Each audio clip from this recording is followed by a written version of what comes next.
Good morning, Romel Santiago here once again.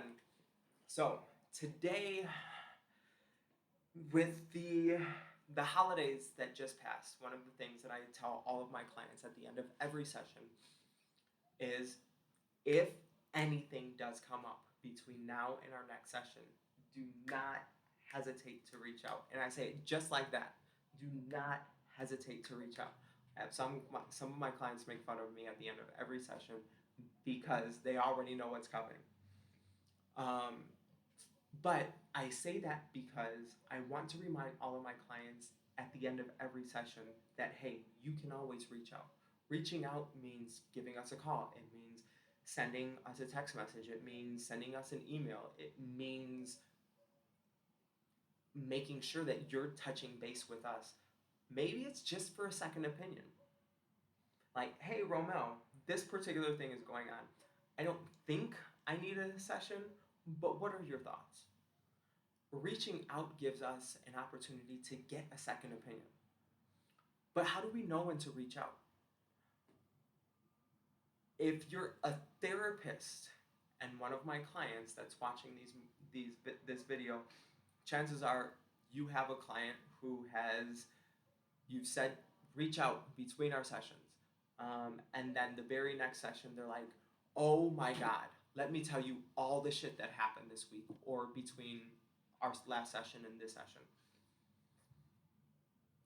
Reaching out means that, hey, when things come up, one, you're keeping us informed. Why would I not keep my therapist informed of what's going on? Why would I just wait and hold on to all of this until the next time I meet with my therapist? Right? The great thing about reaching out, and my clients who actually do reach out, they already know this. The great thing about reaching out is my response is not going to be therapize you via email. Fuck that. I don't have time to write out this big script between clients to send it to somebody that's reaching out. What I do say is, hey, I it sounds like there's a lot that we can cover in our next session. How are you using your tools? What have you tried and what have you not? Or based off of this particular email, I think we may need to touch base before our next session. Right? I don't go into have you done this or this. I don't give any suggestions or advice because what's my tone or your tone doesn't really come off all that great via email or text message.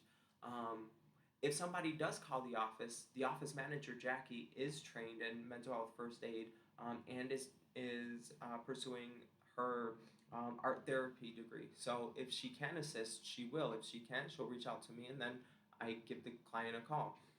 But most of the time, folks who are reaching out are not necessarily reaching out because it's a life or death situation. It's because some stressful situation happened. Reaching out to a therapist does not mean that I'm in crisis or I'm in danger, my life's in danger, I'm about to harm myself in some way.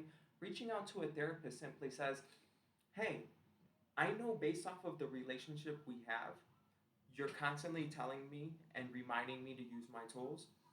So I'm going to let you know that, hey, this is going on just so it's on your radar. My response to my clients, they already know is, all right, cool. We'll talk about this in our next session.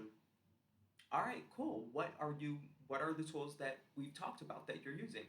Or, all right, cool. Let's set another session between now and, I don't know, the end of this week. So, if you have any thoughts about is this an appropriate time to reach out to my therapist, my recommendation would be if you're my fucking client, send the email. Worst case scenario, we'll talk about it in our next session.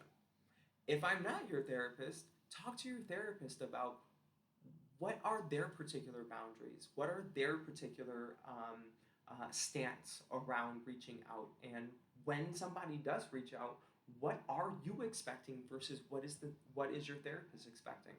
How do we make sure that we're making the most out of our time together? Because remember, therapy happens when we're not together. When we get together, it's just to make sure that you're using the fucking shit that we talked about. That's it. Or we're talking about new tools, new plans, new ideas. But when we're not together, between the time set therapy ends and the time therapy begins, that's the real test. That's when life shows up. And so, how are you making sure that you're tapping into all of the tools at your disposal, not just some of them? So, all that being said, if you are somebody who is in therapy, begin reaching out. Worst case scenario, the email will be, we'll talk about this in our next session. But begin having some of those conversations so that you get a better understanding of what you need versus what the boundaries and limitations of your specific mental health provider is. So, all that being said, we do have to pause, but I hope you all have a wonderful, amazing rest of this beautiful day, and I will see you soon.